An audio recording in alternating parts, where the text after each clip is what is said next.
آ گئے میرے اپنے اس دیش میں، آپ کے ملک میں، اور وہ سڑکوں پر دندناتے ہوئے گھوم رہے ہیں، تو یہاں کی جو عدالت عالیہ ہے، ہائی کورٹ ہو، اوپر کی عدالت، وہ کیا آرڈر جاری کرے گی پولیس کو؟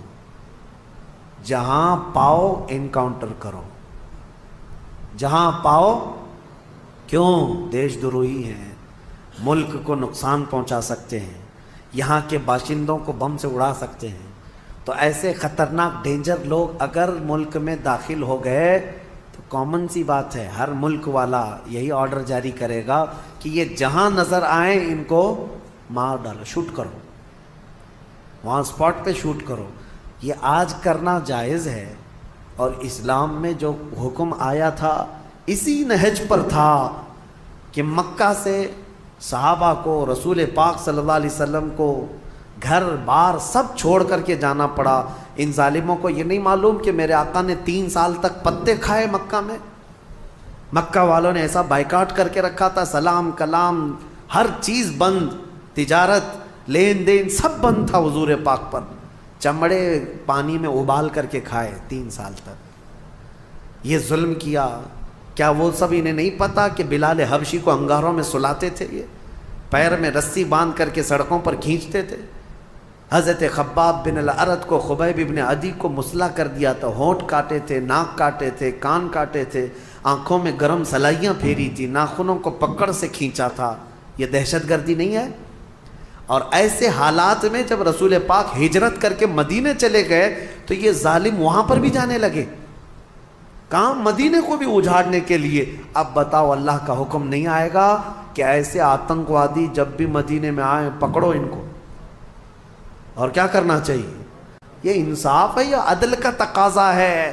آج بھی میرے ملک کی اگر حفاظت کی بات پوچھے گا مجھ سے کوئی، میں یہی کہوں گا، کوئی دشمن ملک کا آتنکوادی اور یہاں میرے ملک کو نقصان پہنچانے کے لیے آئے گا، بغیر سوچے سمجھے ہم آرڈر جاری کرتے ہیں اگر ہمارے پاس پاور ہوگا۔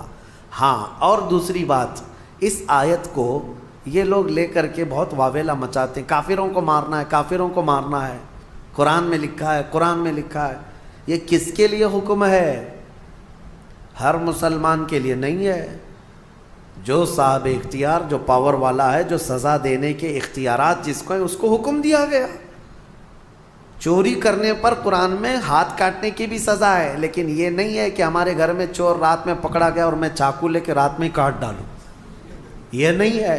اسلامی حکومت بھی ہے تو چور کو پکڑو اور لے جاؤ حاکم کے پاس پیش کرو، حاکم پھر سزا دے گا۔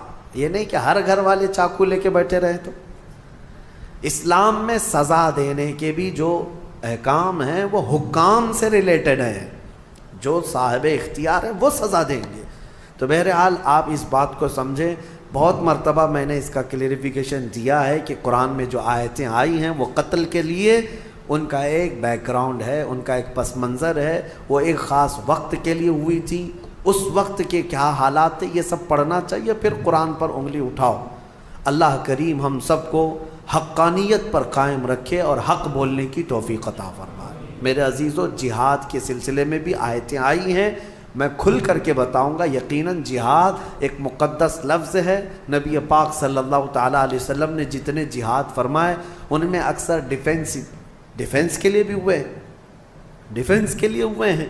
اور کچھ لوگ یہ اعتراض کرتے ہیں کہ انہوں نے زبردستی جو کلمہ نہیں پڑھتا تھا اس کو جا کے مارتے تھے، نہیں، نبی پاک صلی اللہ تعالیٰ علیہ وسلم نے ایسا حکم نہیں فرمایا، اور نہ ہی پوری دنیا کے مسلمانوں کو یہ حکم دیا گیا۔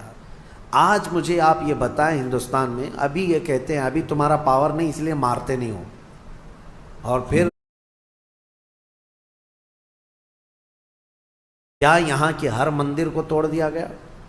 کیا یہاں کے سارے ہندوؤں کو ختم کیا گیا؟ آج بھی میجورٹی ہندوؤں کی ہے، ہر زمانے میں رہی ہے، اس زمانے میں بھی تھی۔